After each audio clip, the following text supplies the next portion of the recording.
ছাত্রছাত্রীরা সকলে নিশ্চয়ই খুব ভালো আছো। আজকে আমি কবিগুরু রবীন্দ্রনাথ ঠাকুরের ছোট গল্পের বৈশিষ্ট্য নিয়ে আলোচনা করব। সাহিত্যের যে কোনো শাখায় রবীন্দ্রনাথের প্রতিভা এতই বিস্তৃত যে তার যে কোনো একটি অর্থাৎ কবিতা, গল্প, উপন্যাস, নাটক যে বিষয় নিয়ে আলোচনা করি না কেন সেই আলোচনার বিস্তৃতি হবে সীমাহীন। সেই সীমাহীন বিস্তৃতির অতল গহ্বর থেকে এক টুকরো আলোচনা আজ আমি করব। যে আলোচনা থেকে তোমরা জানতে পারবে রবীন্দ্রনাথের ছোট গল্পের বিস্তৃত প্রেক্ষাপট, গল্পের বিভিন্ন চরিত্ররা, তাদের মানসিকতা, জীবনযাপন ইত্যাদি। তাই ভিডিওটি তোমরা শেষ পর্যন্ত দেখো এবং ভালো লাগলে অবশ্যই লাইক করো এবং বন্ধুদের শেয়ার করো এবং চ্যানেলে নতুন হয়ে থাকলে চ্যানেলটিকে অবশ্যই সাবস্ক্রাইব করো। আর এই ভিডিওর পিডিএফ পেতে চাইলে তোমরা আমাকে আমার টেলিগ্রাম গ্রুপে জয়েন করে জানাতে পারো। তাহলে আমরা এসো দেখি যে রবীন্দ্রনাথের ছোট গল্পের কি কি বৈশিষ্ট্য আছে এবং তিনি ছোট গল্পের মাধ্যমে আমাদের কি জানাতে চেয়েছেন। রবীন্দ্রনাথের গান ও কবিতাগুলোর পরেই রবীন্দ্র প্রতিভার বিশেষ প্রকাশ হিসাবে তার ছোট গল্পগুলির স্থান। সুদীর্ঘ জীবনে যেসব পরিবর্তন তার জীবনে ঘটেছে সে সমস্তই চিহ্নিত তার ছোট গল্পগুলিতে। 1884 থেকে 1941 সাল পর্যন্ত রবীন্দ্রনাথের ছোট গল্পের রচনাকাল। এই সময়ে তিনি 118টি গল্প লিখেছেন, যা কবি জীবনের 57 বছরের ফসল। 1891 সাল থেকে রবীন্দ্রনাথের ছোট গল্প রচনার সূত্রপাত। ভিখারিনী গল্পটি ছেড়ে দিলে তার আগে 3টি মাত্র গল্প তিনি লিখেছেন। ভিখারিনী 16 বছর বয়সের রচনা, আর তার পারিবারিক পত্রিকা ভারতীতে সেই গল্পটি প্রথম প্রকাশিত হয় এবং গল্পটিতে গল্পের থেকে উচ্ছ্বাসপূর্ণ ভাবনা বা কাব্যই বেশি। এরপর ঘাটের কথা এবং রাজপথের কথা তিনি লিখেছেন 1884, আর মুকুট লিখেছেন 1885 সালে। 1891 সালে হিতবাদী পত্রিকা প্রকাশের আয়োজন চলছিল। রবীন্দ্রনাথ ছিলেন তার সাহিত্য সঞ্চালক। হিতবাদীর আগে যে 4টি গল্প তিনি লিখেছিলেন সেগুলো তিনি ছোট গল্প বলে স্বীকার করতে চান না। তার এক পত্রে তিনি বলেছেন, সাধনা বাইর হইবার পূর্বেই হিতবাদী কাগজের জন্ম হয়। সেই পত্রে প্রতি সপ্তাহে আমি ছোট গল্প, সমালোচনা ও সাহিত্য প্রবন্ধ লিখিতাম। আমার ছোট গল্প লেখার সূত্রপাত এখানেই। 1891 থেকে 1895 এর মধ্যে আমরা রবীন্দ্রনাথের 44টি ছোট গল্প পাই। আর সমগ্র গল্পগুচ্ছের অর্ধেকের বেশি গল্প এই সময় লেখা এবং এগুলো সবই সাধনা পত্রিকার জন্য রচিত হয়েছিল। সোনার তরী এবং চিত্রা এই সময় রচনা হয়। 1891 সাল থেকে ছোট গল্পে যে ধারা অবিচ্ছিন্ন স্রোতে বয়ে আসছিল, সাধনা পত্রিকা হঠাৎ বন্ধ হয়ে যাওয়ায় সেইগুলো গল্পগুলো থেমে গেল না, ঘটল গল্পের রূপান্তর। এই 2 বছরে কবি যেসব কবিতা লিখেছেন তার অধিকাংশ কবিতাই হয়েছে কাহিনীমূলক। চৈতালির অনেক কবিতায় কাহিনীর আভাস লক্ষিত হয়। 1898-তে আমরা পাই রবীন্দ্রনাথের 7টি গল্প। সেখানে আর কাহিনী কাব্য দেখা যায় না, কারণ সাধনা পত্রিকা বন্ধ হওয়ার 2.5 বছর পরে ভারতী পত্রিকা সম্পাদনার ভার রবীন্দ্রনাথের উপরই পড়ে। 1900 সালে পাওয়া যায় তার 8টি ছোট গল্প। 1900 সালে ছোট গল্পের যে নতুন পরিবর্তন দেখা যায়, 1901 থেকে 1912 সালের মধ্যে মাত্র 8টি গল্প লেখেন তিনি, কারণ এই গল্পের টুকরোগুলো একসময় উপন্যাসের আকার নিয়ে নিয়েছিল। চোখের বালি, নৌকাডুবি, গোরা এই সময়কালেরই রচনা। 1914 সালে সবুজপত্রের চাহিদার জন্য তাকে আরও 7টি গল্প লিখতে হয়। এই সময় বলাকা পর্ব, বলাকায় নতুন যৌবনের ও নতুন জীবনের যে সুর ধ্বনিত এই গল্পগুলির মধ্যে তা পাওয়া যায়।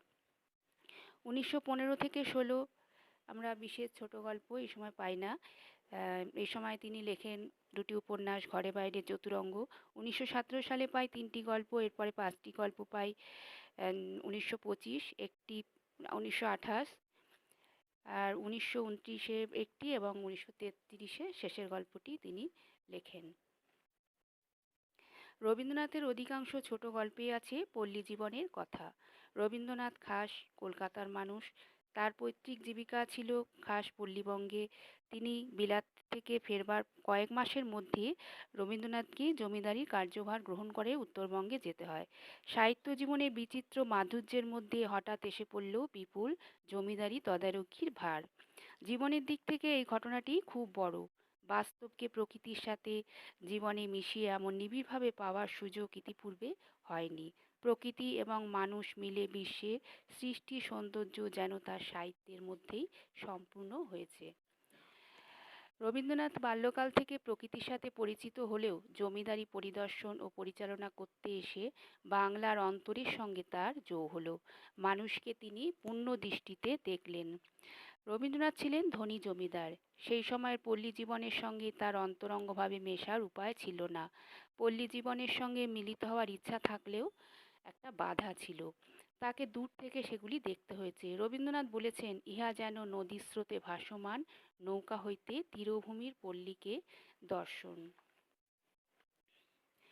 প্রভাত কুমার মুখোপাধ্যায় বলেছেন যে রবীন্দ্রনাথ বাল্যকাল হইতে প্রকৃতিকে অন্তরঙ্গভাবে জানিয়াছিলেন, মানুষকে তেমন নিবিড়ভাবে জানিতে সুযোগ লাভ করেন নাই।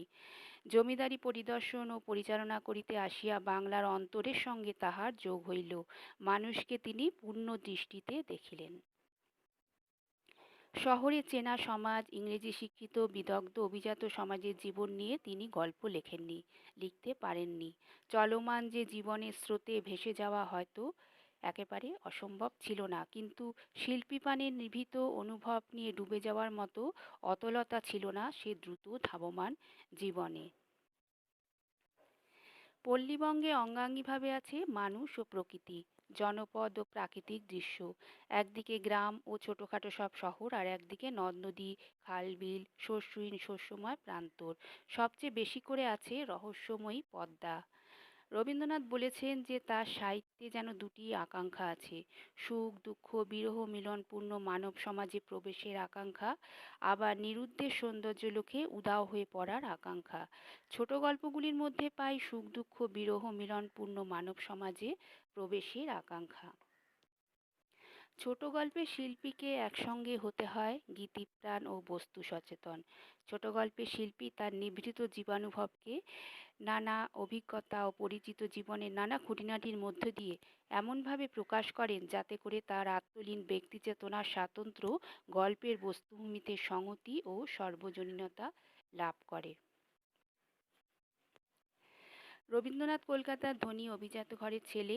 পল্লীগ্রামে গিয়ে স্থায়ী হওয়ার কথা তার নয়, কিন্তু ঘটনার টানে তা ঘটে যায় এবং এই জন্য বাঙালি পাঠক মাত্র ঋণী। জোড়াসাঁকোর ঠাকুরবাড়ির পৈতৃক জমিদারির বিস্তৃতির প্রধান অংশ ছিল নদিয়া, পাবনা, রাজশাহী জেলাতে। শিলাইদহ নদিয়া জেলার কুষ্টিয়া মহকুমায় অবস্থিত। শাহজাদপুর একটি পরগনা, এর অবস্থান পাবনা জেলার সদর মহকুমায়। এছাড়া আছে পতিশর রাজশাহী জেলার নওগাঁ মহকুমা। এ সমস্তই রবীন্দ্রনাথের ছোট গল্প বা উপন্যাসে এবং বিভিন্ন সাহিত্যে কবিতায় স্থান পেয়েছে। বাংলা সাহিত্যে অখ্যাত অজ্ঞাত মানুষদের রবীন্দ্রনাথের গল্পে প্রথম নিঃসংশয় পদার্পণ। এ মানুষ কবির মন গড়া নয়, বাস্তব অভিজ্ঞতার সূত্রে প্রাপ্ত। সেই বাস্তব অভিজ্ঞতাকে মূল উপাদান রূপে ব্যবহার করে তিনি জীবনের রসটিকে সৃষ্টি করে প্রকাশ করেছেন। কবি নিজে তার ছোট গল্প রচনার কৌশল সম্বন্ধে বলেছেন, ঘরে বসে সাধনার জন্য একটা গল্প লিখছি, খুব আষাঢ়ে গোছের গল্প, একটু একটু করে লিখছি এবং বাইরের প্রকৃতির সমস্ত ছায়া, আলোক, বর্ণ, ধ্বনি আমার লেখার সঙ্গে মিশে যাচ্ছে। আমি যে সকল দৃশ্য, লোক ও ঘটনা কল্পনা করছি তারই চারদিকে এই রোদ বৃষ্টি, নদীর স্রোত এবং নদী তীরের সরবন, এই বর্ষার আকাশ।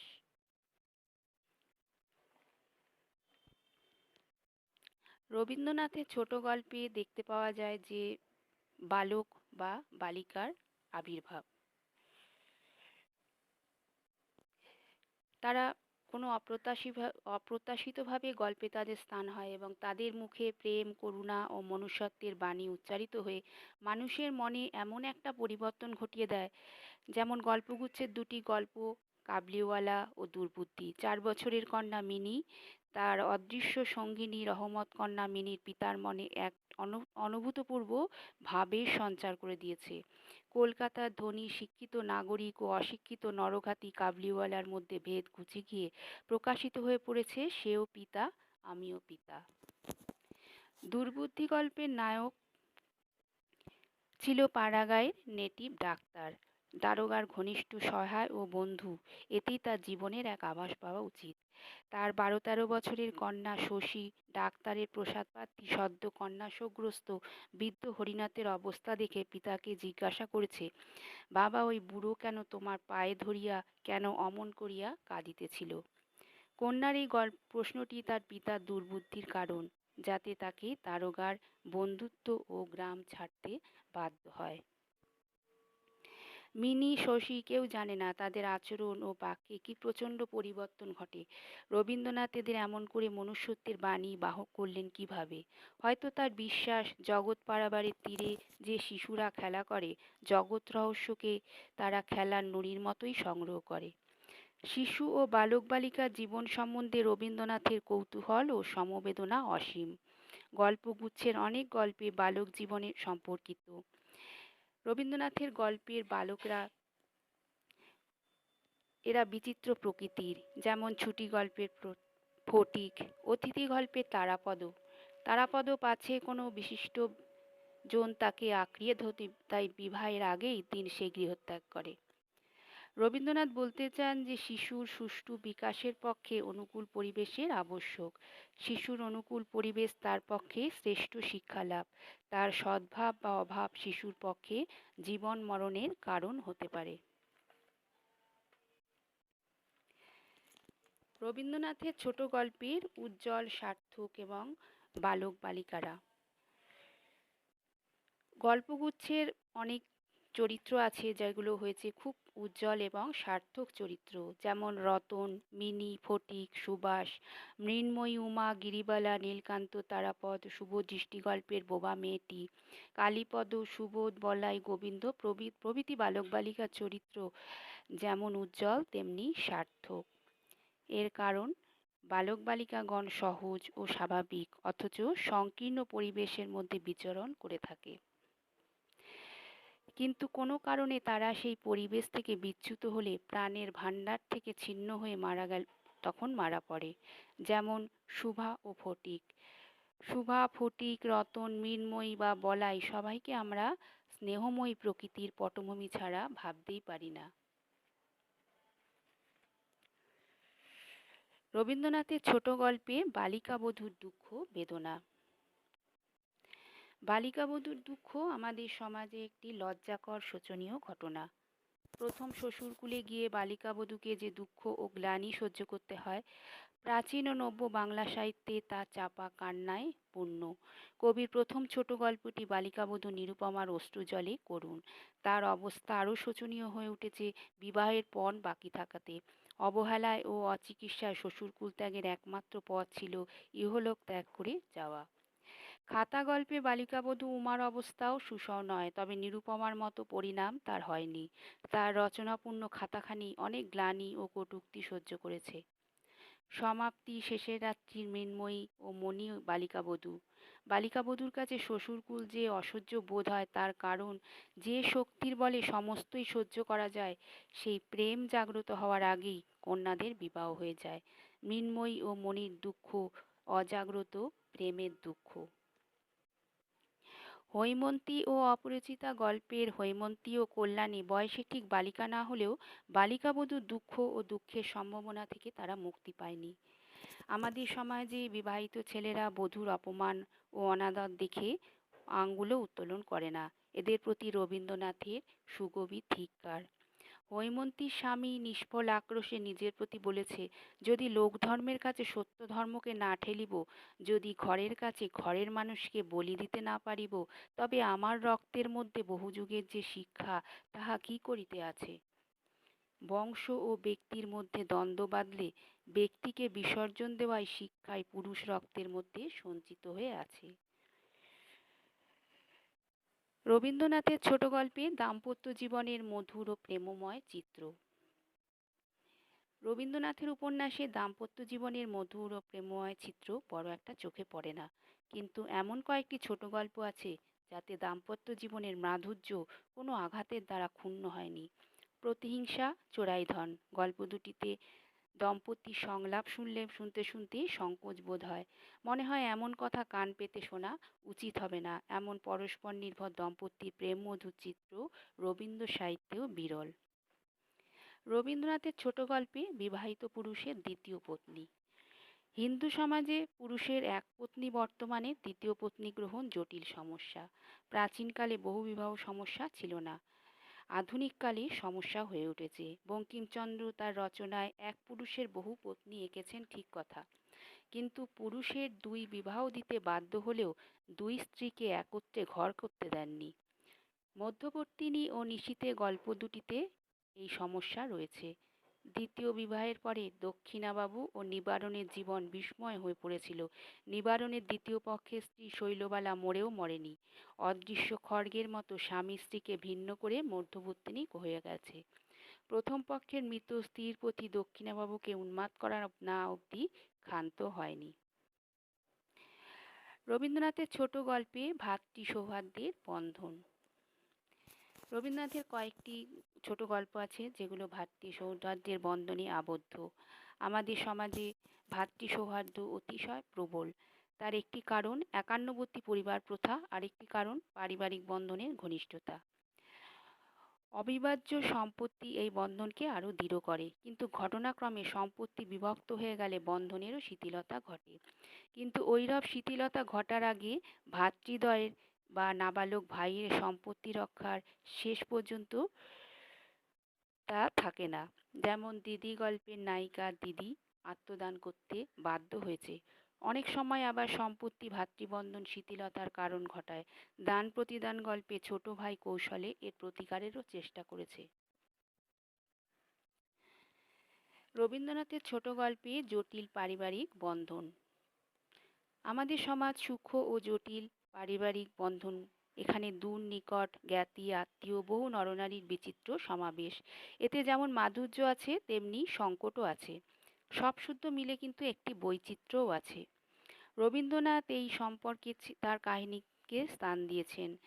যেমন দেবর ও ভাতৃবধূর সম্বন্ধ নষ্টনীড়, শালী ভগ্নিপতির সম্বন্ধ দেখা যায় রাস্টিকায়, জাগনের সম্পর্ক দেখা যায় জীবিত মৃত, পিতামহ ও নাতনির সম্পর্ক দেখা যায় ঠাকুরদায়, শাশুড়ি পুত্রবধূর সম্পর্ক দেখা যায় প্রায়শ্চিত্তে প্রভৃতি সম্পর্ককে কখনো কখনো তিনি মধুর স্বাদে, কখনো তিক্ত স্বাদে বাস্তব অনুরাগে চিত্রিত করেছেন। রবীন্দ্রনাথের ছোট গল্পে ভৃত্যদের স্থান। এই সমাজে ভৃত্যের স্থান শুধু বেতনভুক নয়, হৃদয়ের স্নেহমধুরও অংশ বটে। খোকাবাবুর প্রত্যাবর্তন গল্পে রায়চরণ প্রাণ নয় প্রাণাধিক পুত্রকে প্রভুর কাছে সমর্পণ করে সে প্রভুর ঋণ শোধ করেছে। সেই জন্য গ্রাম্য পোস্টমাস্টার বিদায় হয়ে গেলে রতনের কাছে সংসার এমন শূন্য বলে বোধ হয়। রবীন্দ্রনাথের অতিপ্রাকৃত ছোট গল্প। রবীন্দ্রনাথের অতিপ্রাকৃত গল্পের অধিকাংশই রসোত্তীর্ণ। অতিপ্রাকৃত একটি বিশেষ রস। তাতে রোমান্স হবে, গা শিরশির করে উঠবে, পিছনে তাকাতে ভয় হবে, অথচ সে লোভ সম্বরণ করা সহজ হবে না। আর গল্প পড়া শেষ হলে অন্ধকার ঘরে একাকী প্রবেশ করতেও দ্বিধাবোধ হবে। কঙ্কালে প্রেতাত্মা এমন একটি মোহিনী কাহিনীর বর্ণনা করেছে, তার মনে জীবনের সুখ দুঃখের প্রভাব এখনো এমন প্রবল যে জীবনোত্তর রহস্যের আভাস সে বড় দিতে পারে না। গল্পটি রসোত্তীর্ণ সন্দেহ নেই, কিন্তু সে রসকে অতিপ্রাকৃত মনে হয় না। ক্ষুদিরাম পাষাণ বাংলা সাহিত্যের একটি শ্রেষ্ঠ গল্প, কিন্তু তা কি সত্যিই অতিপ্রাকৃত? কবি আমাদের মনকে এমন এক কল্পনার সঙ্গে নিয়ে যান যেখানে সাংসারিক সুখ দুঃখ নেই, একটা গা ছমছম করা তাও নেই। গল্পটি পড়ার সময় পাঠক যেন অতিপ্রাকৃত হয়ে পড়ে। মনে হয় কখন এ মোহ ভেঙে প্রাকৃত জগতে ফিরে যাবে। এই জন্য গল্পটি অতিপ্রাকৃত নয়। মণিহারা গল্পে অলঙ্কার বিভূষিত কঙ্কালে সিঞ্চিত পদধ্বনি মনে রহস্যময় ভাব জাগায়, কিন্তু গল্পের উপসংহারে সেই ভাবটি যে ব্যঙ্গ করে কোথাও উধাও হয়ে যায়। সমস্ত গল্পটি মানুষের অতিপ্রাকৃত সম্বন্ধে বিশ্বাসকেও অস্বীকার করে। মাস্টারমশাই গল্পের প্রথমাংশ যথার্থ অতিপ্রাকৃত রসের উদাহরণ। অন্ধকার রাত্রে নির্জন মাঠের মধ্যে বন্ধ গাড়ির ভিতর কায়াহীনের সেই দুটি উজ্জ্বল চোখ, পাশের জায়গাটির বাষ্পময় কায়াতে ভরিয়া ওঠে। কয়েক বছর আগে হরলালকে বহন করে গাড়িখানি মাঠের মধ্যে যে পথে চলেছিল, সেই পথ, সেই গাড়ি, সেই রাতটি সত্য সত্যই রোমাঞ্চ ঘটিয়ে দেয়। এটি যথার্থই অতিপ্রাকৃতের লক্ষণ। কঙ্কাল, ক্ষুধিত পাষাণ, মণিহারা, মাস্টারমশাই গল্প চারটি অতিপ্রাকৃত রসে সমৃদ্ধ হোক বা না হোক, শিল্প হিসাবে যে রসোত্তীর্ণ তাতে সন্দেহ নেই। রবীন্দ্রনাথের ছোট গল্পে কাহিনী বিন্যাসে চমৎকারিত্ব। জীবিত মৃত মহামায়া গল্প দুটিতে কাহিনী বিন্যাসে চমৎকারিত্ব আছে। কাহিনী বিন্যাস কৌশলকে রবীন্দ্রনাথ কখনো তেমনভাবে গ্রহণ করেননি, কিন্তু যখনই করেছেন অপ্রত্যাশিত নিপুণতা দেখিয়েছেন। গল্প দুটি প্লটের অভিনবত্ব থাকলেও রসকেন্দ্রে কাহিনী নয়। কাদম্বিনী ও মহামায়ার বেদনাই প্রধান। সংসারের হাতে অবহেলা ও পীড়ন ছাড়া তারা কিছুই পায়নি। তবু শ্মশান থেকে মুক্তি পাওয়া মাত্র তারা আবার সেই সংসারেই ফিরে এসেছে। কাদম্বিনী মরে গিয়ে প্রমাণ করেছে যে সে মরেনি। মহামায়া সংসার ছেড়ে আবার কোন নিরুদ্দেশের পথে পৌঁছে গেছে। দৃষ্টিদান আশ্চর্য করুণ গল্প। কুমুদিনী অন্ধ হওয়ার পরে স্বামীর সেবা সাহচর্য যখন আরো বেশি করে পেতে লাগলো, সে কৃতজ্ঞতার বশে স্বামীকে আরেকটি বিবাহ করতে অনুরোধ করলো। কিন্তু শেষে স্বামী যখন আবার একটি বিবাহ করতে যাচ্ছে, কুমুদিনী তখন বলে, যদি আমি সতী হই তবে ভগবান সাক্ষী রহিলেন, তুমি কোনো মতে তোমার ধর্ম শপথ লঙ্ঘন করিতে পারিবে না। সে মহাপাপের পূর্বে হয় আমি বিধবা হইব, নয় হেমাঙ্গিনী বাঁচিয়া থাকিবে না। কুমুদিনী ও তার স্বামীর মধ্যে এক রহস্যময়তা ও সূক্ষ্ম যবনিকার অন্তরালের সৃষ্টি হয়েছে। শাস্তি গল্পটিতে রবীন্দ্রনাথ সামাজিক মান মর্যাদার মানে নিম্নতম একটি পারিবারিক সুখ দুঃখের একটা কাহিনীকে স্পর্শ করেছে। গল্পের কাহিনী রবীন্দ্রনাথের চোখে দেখা নয়, লোকমুখে শোনা। পরোক্ষ জনশ্রুতিকে অবলম্বন করে দিনমজুর রুই পরিবারের নরনারীর এমন সজীব ও বিশ্বাসযোগ্য চিত্রাঙ্কন ফুটে উঠেছে। রবীন্দ্রনাথের ছোট গল্পে হাস্যরস। গল্পের হাস্যরসের ফলে নিতান্ত দুরূহ বিষয় ও আশ্চর্য প্রসন্নতা লাভ করে। এই হাস্যরস রবীন্দ্রনাথের কোনো গল্পে আছে, কোথাও লঘু, কোথাও আবার ঘনীভূত। তারাপ্রসন্ন, সম্পাদক, কৈলাসচন্দ্র, ভবানীচরণ, অনাথবন্ধু, নব্যেন্দুশেখর, মিষ্টান নন্দী প্রভৃতি চরিত্রে হাস্যরস অত্যন্ত ঘন। কখনো কখনো স্মিত হাস্যরসের কৌতুক ছটা তীর্যকভাবে প্রতিফলিত হয়ে চরিত্রগুলিকে শ্লেষের তীব্রতা দান করেছে। যজ্ঞনাথ কুণ্ডু, ডালিয়া, বৈদ্যনাথ প্রতিবেশিনী গল্পের নায়ক এর উদাহরণ। আবার হাস্যরস যখন তিক্ত হয়ে ওঠে তখন হয় বেদনাবোধ, যেমন এক রাত্রি নায়ক, ঠাকুরদা গল্পের আমি, ডিটেকটিভ অধ্যাপক গল্পের নায়কদ্বয় এবং প্রতিবেশিনী, দর্পহরণ, অপরিচিতা, হৈমন্তী, পয়লা নম্বর গল্পের নায়কগণ। গল্পগুচ্ছে নারীর নীরব বীরত্ব ও সামান্য নয়, তা চোখে পড়তে চায় না বলে খ্যাতির প্রত্যাশা করে না বলেই তার মূল্য বেশি। অনাথবন্ধুর পত্নী ও মাতা কি দুরবহ দারিদ্র্যের মধ্যে বিরচিত ধৈর্য রক্ষা করে চলেছে। মহামায়ার দগ্ধ মুখের ওপর পুনর্বগুণ্ঠন টেনে সুখ প্রত্যাশীন গৃহকাজ শেষ করে গেছে, আর সুরবালা দগ্ধ কপালের উপর অর্ধাবগুণ্ঠন টেনে নিয়ে বৃদ্ধ পতির সেবা সৌকর্য সাধন করেছে। শাস্তি গল্পের চন্দরা, মেঘ ও রৌদ্রের গিরিবালা, নিশীথে গল্পের দক্ষিণাবাবুর প্রথম পক্ষের পত্নী, দিদি গল্পের দিদি, সকলেই নীরব কর্তব্য সাধনের সার্থক দৃষ্টান্ত। এদের মধ্যে চন্দরা ও দিদি এবং দক্ষিণাবাবুর প্রথম পক্ষের পত্নী এমন নীরবে আত্মবিসর্জন করেছে যে লোকখ্যাতি থেকে বঞ্চিত হয়েছে। রাসমণির ছেলে রাসমণি, শেষের রাত্রি যতীনের মাসি এবং তপস্বিনী ষোড়শী। রাসমণিকে অসীম ধৈর্যের এবং বহুমুখী প্রতিকূলতার সঙ্গে লড়াই করেছে। কি অনন্ত কৌশল ও স্নেহের সমস্যা যতীনের মাসির, আর কি অপার নিষ্ঠা ষোড়শীর। এসবই রবীন্দ্রনাথ তার গল্পগুচ্ছে নারীর বীরত্ব হিসেবে দেখিয়েছেন।